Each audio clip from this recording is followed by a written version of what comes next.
Rumput laut atau gulma laut merupakan vegetasi dari alga yang tumbuh di lautan berterumbu karang dan berpasir. Laut Desa Lok Bubun, Kecamatan Samatiga, Aceh Barat memiliki potensi rumput laut yang sangat melimpah. Keberadaan terumbu karang yang berpasir di wilayah itu menjadi rumah bagi berbagai biota laut tak kecuali alga. Sejumlah kaum ibu di desa tersebut memanfaatkan potensi rumput laut yang melimpah untuk dijadikan minuman teh. Proses pembuatannya pun terbilang sangat mudah.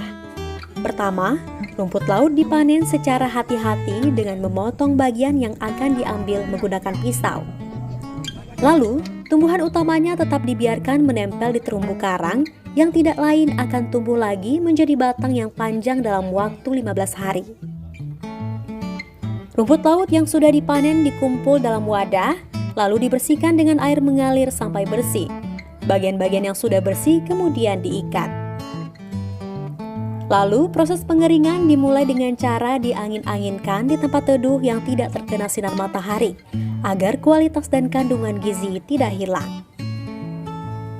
Setelah 3 hingga 4 hari, rumput laut diblender dan dicampur dengan rempah-rempah seperti kayu manis, ketumbar, kayu bajaka, dan beberapa rempah lainnya.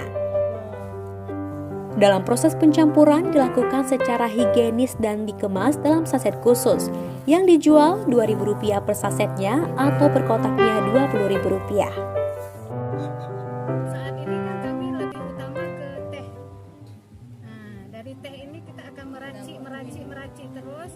Jadi yang pertama kita dapat mengerti tentang ini, tahu apa itu sargassum. Nah, jadi kita kembangkan, kita olah dengan racikan-racikan rempah-rempah yang ada di daerah kita. Alhamdulillah potensi sangat bagus. Kalau rumput laut seberapa kita mau, alhamdulillah ada. Karena rumput laut ini bisa kita panen 15 hari sekali. Nah, dalam sebulan bisa 2 kali untuk memanennya. Teh rumput laut diyakini mampu mengatasi perut buncit, asam lambung, serta mencegah sakit jantung dan kolesterol. Hemat sekali, maknyus. Alhamdulillah. Jurnal Valda Fistri melaporkan untuk Waspada Aceh.